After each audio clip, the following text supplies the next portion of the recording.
बंगाल के धरती पुत्र और धरती पुत्रियों को नमन। दोस्तों, आज मैं आपके सामने आया हूं एक विशेष अनुरोध के लिए। बंगाल में आज 3 चरण के चुनाव हो चुके हैं, 5 चरण का और चुनाव बचा हुआ है। आज समस्या यह नहीं है कि वोट किसे दें और किसे न दें, समस्या यह है कि वोट क्यों दें। आज बहुत बड़ा एक ऐसा तबका जो आज अपने वोट की शक्ति से की जो जानकारी है उससे महरूम है, या कह सकते हैं उससे अनभिज्ञ बना हुआ है। वो बिल्कुल नहीं समझ पा रहा है कि वोट की पावर जो हमारे संविधान ने हमें दी है, क्या उसका प्रयोग हमें करना चाहिए या ऐसे ही छोड़ देना चाहिए। तो यहाँ पर याद रखिए, अगर आप चाहते हैं कि आपके देश का लोकतंत्र मजबूत हो तो घरों से निकलिए और वोट कीजिए।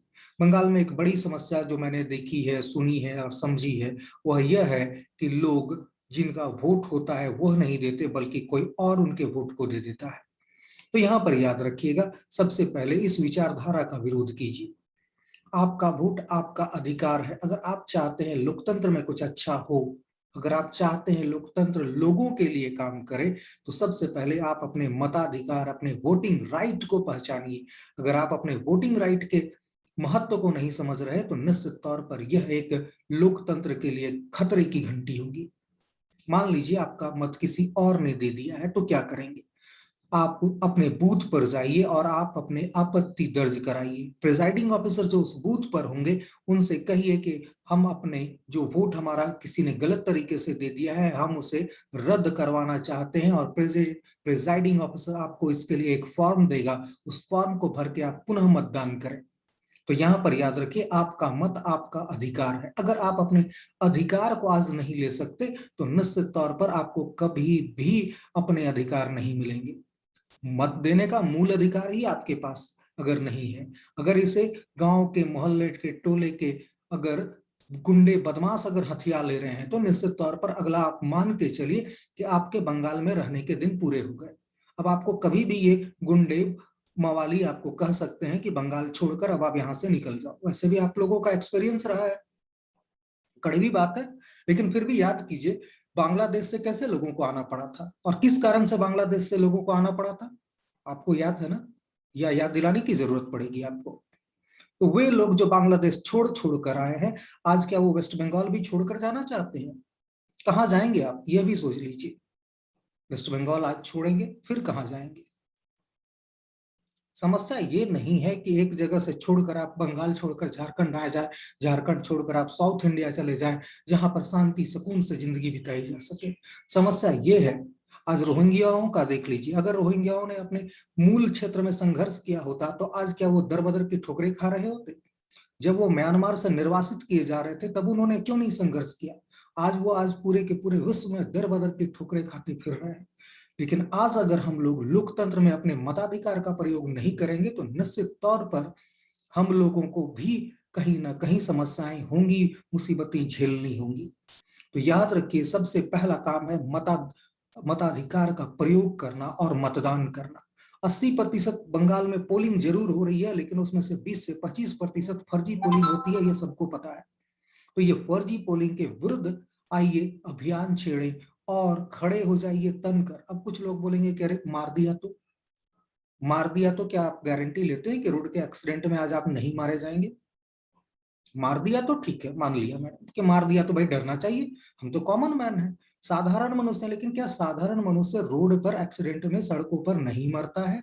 बीमारियों उसमें, कोरोना में नहीं मरेगा? मारने वाले से ज्यादा बड़ा होता है बचाने वाला। तो मरने की चिंता छोड़ दीजिए और लड़ना सीखिए। अगर लड़ नहीं सकते आप तो याद रखिए, जिस तरह से सिंध, पंजाब सब जगह छोड़ छोड़कर भागे हैं, बंगाल पूरा का पूरा छोड़कर भागे हैं, ढाका छोड़कर भागे हैं, वैसे आप वेस्ट बंगाल भी छोड़ के भागने के लिए तैयार रहिए। मताधिकार का प्रयोग कीजिए। हम, मैं ये नहीं कहता कि आप इस पार्टी को वोट करो, उस पार्टी को वोट करो, जिसको मन में आए वोट करो, लेकिन वोट करना जरूरी है। क्यों वोट करना जरूरी है, इस चीज को समझिए। कोई भी सरकार अगर ये जान लेती है कि 30-35% लोगों के एक ग्रुप को खुश कर देने से उनकी सरकार बन सकती है, तो वह केवल उनके लिए ही काम करेगी। लेकिन जब उसे लगेगा कि जब तक 51% वोट मेरे फेवर में नहीं होगा, तब तक वह सारे लोगों के लिए काम नहीं करेगी। तो लोकतांत्रिक दलों को, जितने भी हमारे डेमोक्रेटिक पार्टीज हैं, उनको बीच का रास्ता या छोटा रास्ता अपनाने के लिए सुविधाएं मत दीजिए। ये नहीं कि कोई एक ग्रुप को, कोई एक समुदाय को कोई साध ले उसके वोटों को और उसके ऊपर वह अपने आप को सत्ता में पाए। तो निश्चित तौर पर वह केवल उन्हीं की बात करेगा, केवल उनके हक में ही निर्णय लेगा, चाहे वो कहीं का भी हो, बंगाल ही नहीं, भारत में कहीं भी। तो जब तक हम लोग 100% मताधिकार का प्रयोग नहीं करेंगे, तब तक हम लोगों को कोई भी लाभ होने वाला नहीं है। तो आइए 100% मतदान की ओर हम लोग बंगाल से कदम उठाएं। क्यों? बंगाल ने हमेशा पूरे भारत को दिशा दिखलाई है। अगर आज बंगाल 100% मतदान करता है, कम से कम 95% मतदान करता है, तो निश्चित तौर पर पूरे भारत को फिर से बंगाल दिशा दिखलाएगा और बंगाल की महिमा पूरे के पूरे भारत में गाई जाएगी। जैसा कि आज से पहले 1947 से पहले हुआ था, बंगाल जो आज सोचता था उसे पूरा भारत कल सोचता था। तो बंगाल एक अग्रणी सोच वाले लोगों का जगह रही है। सुभाष चंद्र बोस अगर आज होते, तो क्या आप मानते हैं कि जो राजनीति में बौने कद के लोग आ गए हैं, क्या वो कभी आ पाते? सुभाष चंद्र बोस के सामने जितने भी बौने कद वाले लोग हैं, क्या वह म्युनिसिपैलिटी का भी चुनाव जीत पाते? तो आइए सुभाष चंद्र बोस के बंगाल का निर्माण करें, सुभाष चंद्र बोस के भारत का निर्माण करें और शुरुआत करें 100% मतदान से।